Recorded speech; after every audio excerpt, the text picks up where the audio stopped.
It's important to break the barriers of how we think in order to move ahead. And one of them is that I try not to use the word Israel or Israeli or Jew in discussing what's happening in Palestine. I talk about the Nakba in 1947 when 3 Zionist armies, and it's Zionist for me, because that's then, it's their religion is irrelevant, because most of the world's Zionists are not Jews. Mostly Christians, right? Mostly Christians, yes. So 3 Zionist armies invaded somebody else's land, and that one of the first rules of international law, and you may not acquire territory by the use of military force. It was genocide from day one. You may not depopulate the people. That's genocide. The 800,000 Palestinian refugees, that's genocide from the inception of that state. Right, so I try That's exactly what we did here in America, isn't it? Well, one of the differences is now, I mean, we could talk about reversing some of that in the United States, and we should, and talk about reparations and so forth. But there's no, the difference is the genocide here, we did put them in reservations, but the ultimate goal of the Zionist movement is to absolutely drive every Palestinian out of that territory. It is absolutely the goal to be of the Zionists. Now, that's not saying all Jews. There are lots of Jews who don't agree with that.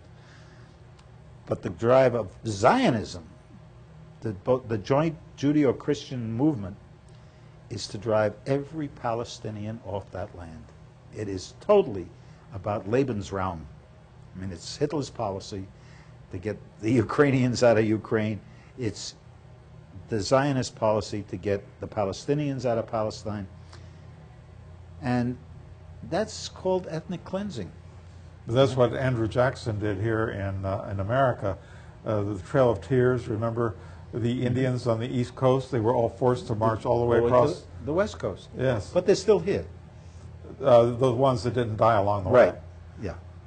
Now, I'm not saying that it wasn't a form of genocide, that our country is also built on genocide.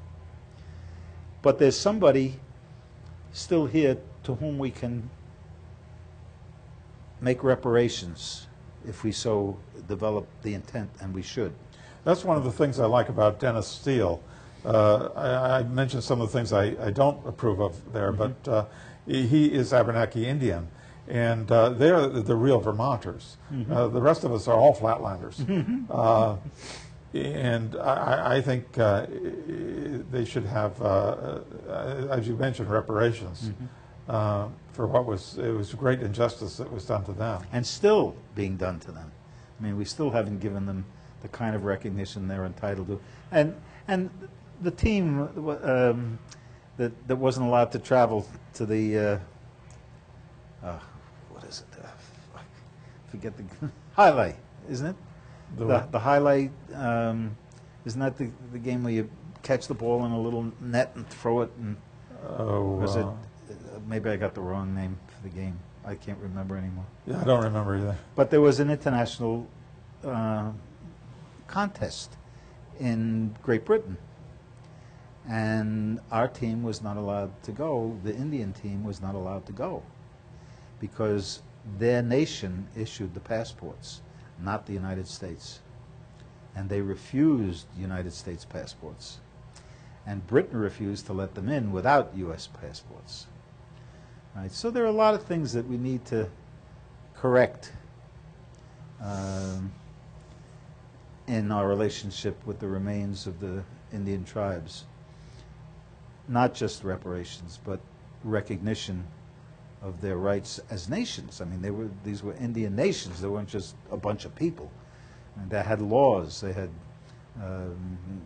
relations that they had rules about war. They had rules about peace. They had rules about food.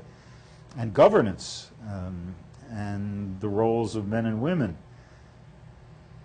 So we have to, or what I think we have to do is move in the direction of recognizing them as nations so that they can issue driver's licenses, so that they can issue passports and so forth. There's a certain dignity that they are entitled to that we deprive them of besides life and limb. And the same, in my thoughts, is true of Iraq, Afghanistan, and now Yemen and Somalia. I mean, we go anywhere we want and kill whoever we want, and if we can't get somebody to do it, we'll hire the Ethiopians. I mean, we don't care. Hire civilians. We don't care who does murder for us. That's what I was saying. We're treating the whole Islamic area of North Africa and South Asia just like we did the western part of the United States. Yeah. We're one nation after another. The Indians, we went after one tribe after the other, and each one is separate from the other, and we genocide against one, genocide against the next. Pretty soon we'll have the whole area and all of the oil. There's a difference. In the form of weaponry, there's a difference. The weapon that the Muslim has that we hate the weapon that they have. And that weapon is suicide bombing.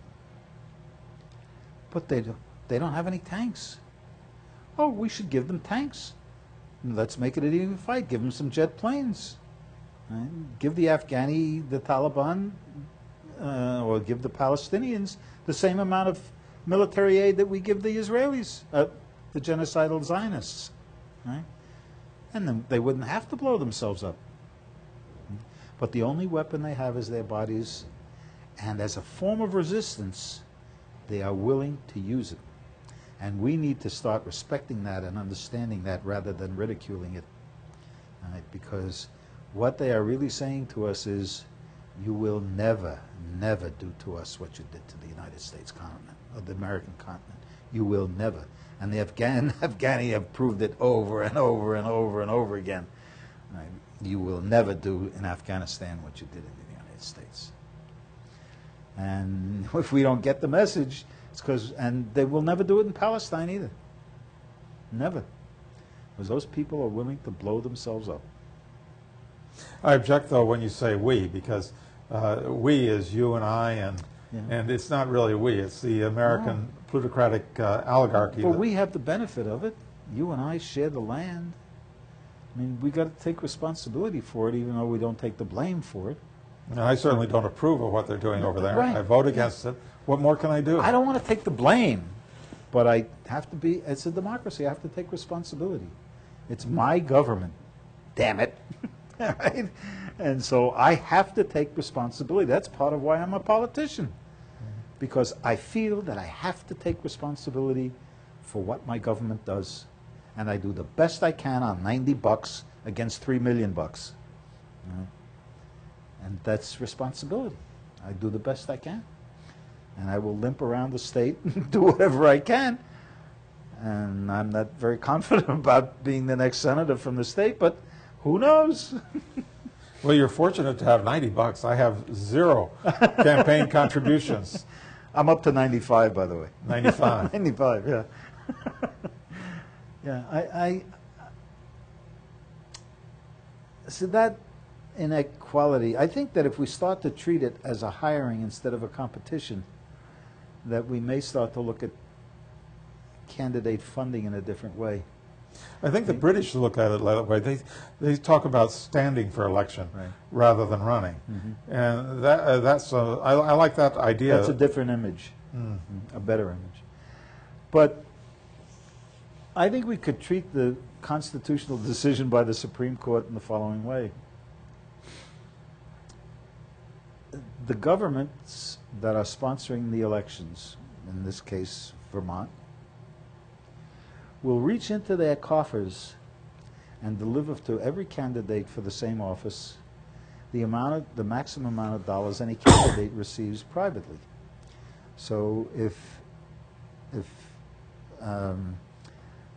Leahy's not willing to give up his $3 million and whatever else is coming into him, then the government of Vermont will finance me and everybody else who's a candidate for the office to the tune of $3 million. I like that idea. All right? I like that idea. And then we'll all be equal. I mean, that's the beginning of a classless race. Sorry, a classless hiring. Classless society. Classless hiring practice. See, and that only can come to your head when you start thinking about it as a kind of capitalist competition. And that means breaking what Chomsky says is the debate raging within parameters set by the ruling elites. You got to step outside of that and start changing the words you use even. Take a deep breath. Take me someplace else.